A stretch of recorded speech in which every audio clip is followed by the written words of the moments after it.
Hello दोस्तों, SS study hub में एक बार फिर से आपका स्वागत है। तो हमने प्रीवियस वीडियो में हमने जो ये सेशन चल रहा है टेंस का, तो प्रीवियस वीडियो में हमने अफर्मेटिव सेंटेंस तक पढ़ लिया था, ठीक है। तो आज हम देखेंगे निगेटिव सेंटेंस। जैसा कि हम थोड़ा सा रिवाइज कर लेते हैं। जैसा कि हमने पढ़ा था, टेंस के 3 भाग होते हैं। कौन कौन से? पास्ट, प्रेजेंट और फ्यूचर। और प्रेजेंट हम लोग सबसे पहले पढ़ते हैं, इसलिए कि मतलब हर जगह, मतलब कहीं भी देखोगे आप बुक वगैरह में, तो ग्रामर की बुक में सबसे पहले प्रेजेंट ही पढ़ाया जाता है, तो हम प्रेजेंट ही पढ़ा देते हैं। और प्रेजेंट अच्छी तरीके से समझ में आ जाएगा। क्योंकि ये वर्तमान में चल रहा है, तो इसके बाद पास्ट पढ़ेंगे, इसके बाद फ्यूचर पढ़ेंगे, तो और अच्छे तरीके से समझ में आएगा। तो जैसा कि मैंने बताया था कि सबसे पहले क्या होता है, पास्ट टेंस होता है, फिर इन प्रेजेंट टेंस होता है और फ्यूचर टेंस। मतलब अपने लाइफ को जिस तरह से हम एक्सपेंड करते हैं, उसी तरीके से जिस क्रम में हम अपने लाइफ को एक्सपेंड करते चले हैं, आगे जिस तरह से करेंगे उसी तरीके से हम टेंस को समझते हैं, तो बहुत अच्छी तरीके से समझ में आ जाता है। तो इसलिए मैंने कहा सबसे पहला पास्ट होता है, मतलब जो बीत गया, जो हमने कर लिया वो पास्ट था, और जो मैं कर रहा हूँ वो क्या है, प्रेजेंट है, और जो करूँगा वो क्या होगा, फ्यूचर होगा। तो इस तरीके से मैंने बताया कि इसके 4 भेद होते हैं, तीनों के 4, ठीक है। और टोटल कितने हो जाते हैं टेंस, 12 प्रकार के। तो indefinite tense, continuous tense, perfect tense और परफेक्ट कंटीन्यूअस टेंस। तो ये 4 होते हैं। अब आगे प्रेजेंट लगा दो, आगे पास्ट लगा दो, आगे फ्यूचर लगा दो, तो क्या हो जाएगा, present indefinite tense, present continuous tense, present perfect tense और प्रेजेंट परफेक्ट कंटीन्यूअस टेंस। मैंने बताया था कि राजा दशरथ एक राजा हैं, उनकी 3 रानियां हैं, तीनों और तीनों पास्ट प्रेजेंट फ्यूचर को मैंने डिफाइन कर दिया था। उनके 4 पुत्र हैं, आप लोगों को पता होगा। तो इस तरीके से याद करिएगा तो बहुत आसानी से याद हो जाएगा। तो सेंटेंस मैंने बताया था कि प्रेजेंट जो टेंस के अंदर जो हम सेंटेंस पढ़ेंगे वो 3 प्रकार के होते हैं, अफर्मेटिव सेंटेंस, नेगेटिव सेंटेंस और इंट्रोगेटिव सेंटेंस। तो अफर्मेटिव जो होता है उसमें स्वीकारने का बोध होता है, मतलब हम कोई भी कुछ भी पूछेंगे, कुछ लेंगे देंगे, या फिर कहीं जाना आना है, जो भी सेंटेंस बनेगा, जो भी हम बोलचाल की भाषा में प्रयोग करते हैं, यदि उसमें स्वीकारने का बोध हो तो वो अफर्मेटिव सेंटेंस है। और यदि उसमें नाकारने का बोध हो तो नेगेटिव सेंटेंस। नाकारने का बोध बोले तो मतलब हम कोई भी चीज़ के लिए ना कर देंगे तुरंत। जैसे मैं पानी नहीं पीऊँगा, मैं खाना नहीं खाऊँगा।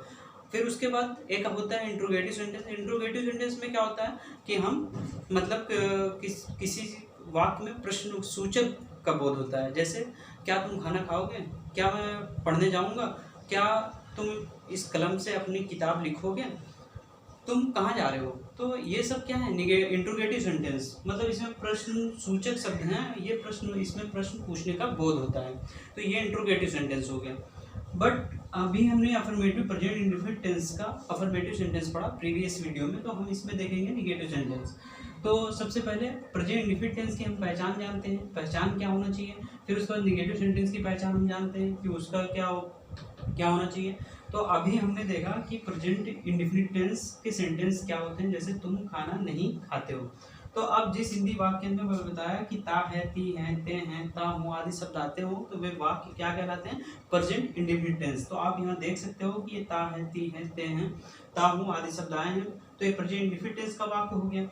अब देखते हैं कि निगेटिव सेंटेंस क्या रहा है। तो निगेटिव सेंटेंस की पहचान मैंने बताया, जिसमें नाकारने का बोध हो, नहीं शब्द लगाओ, और जरूर लगा रहेगा, ये आवश्यक है, ठीक है। तो यहाँ नहीं शब्द लगाया तो हमने पहचान लिया कि निगेटिव सेंटेंस। अब जब प्रेजेंट इंडेफिनिट टेंस पहचान लिया, निगेटिव सेंटेंस पहचान लिया, तो अब हम इसका देखेंगे रूल क्या होता है। तो रूल क्या होता है, singular subject he, she, it, name के साथ डज नॉट का प्रयोग करते हैं, और plural subject I, we, you, they आदि के साथ किसका प्रयोग करते हैं, डू नॉट का प्रयोग करते हैं। ये डू और डज का हेल्पिंग वर्ब के रूप में प्रयोग होता है, ठीक है।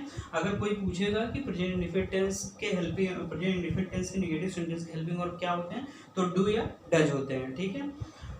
तो अब यहाँ पे डज नॉट का प्रयोग होगा सिंगुलर सब्जेक्ट के साथ, और प्लूरल सब्जेक्ट के साथ डू नॉट का प्रयोग होगा। अब यहाँ फार्मूला देख लेते हैं। तो सबसे पहले सब्जेक्ट लगेगा, फिर डू या डज लगेगा, फिर नॉट लगेगा, फिर वर्ब की फर्स्ट फॉर्म लगेगी, फिर ऑब्जेक्ट प्लस ईटीसी। तो वर्ब की टोटल 5 फॉर्म होती है। तो जब हम कभी पढ़ेंगे तो अलग से वीडियो बना लेंगे कि वर्ब की कितने फॉर्म होते हैं, ये 5 फॉर्म होते हैं, कौन कौन से होते हैं। तो अब हम देख लेते हैं। जैसे सेंटेंस एक मिल गया, तुम खाना नहीं खाते हो। तो इसमें अब देखते हैं, पहचान मिल गई हमें, निगेटिव की भी पहचान मिल गई। अब फार्मूला लगाएंगे, सब्जेक्ट पहले लगाएंगे। जैसा कि मैंने बताया था कि कौन लगाकर प्रश्न करने से हमें सब्जेक्ट मिल जाता है। तो कौन खाना नहीं खाता है, तुम, तो यहाँ पे यू लगा दिए।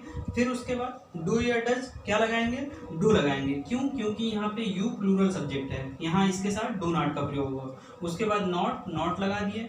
फिर उसके बाद कह रहा है वर्ब की फर्स्ट फॉर्म, तो ईट क्या करता है, खाना खाने का मतलब बोध हो रहा है, मतलब क्रिया जो होती है, वर्ब का मतलब होता है क्रिया, मतलब जो काम किया जा रहा है कर्ता के द्वारा, ठीक है। तो खाने का काम किया जा रहा है, तो इसलिए यहाँ पे ईट लग गया। अब ईट का ईट होता है, एट होता है, ईटन होता है, ईटिंग होता है और इट्स होता है, तो ये फिफ्थ फॉर्म होते हैं वर्ब के।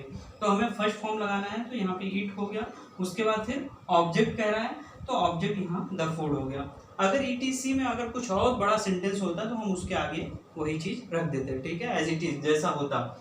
तो अभी आपको समझ में आया। सबसे पहले मैंने सब्जेक्ट लगा दिया, फिर डू नॉट लगा दिया। क्यों, क्योंकि ये सब्जेक्ट क्या था, प्लूरल था। फिर उसके बाद वर्ब लगा दिया और फिर उसके बाद ऑब्जेक्ट लगा दिया।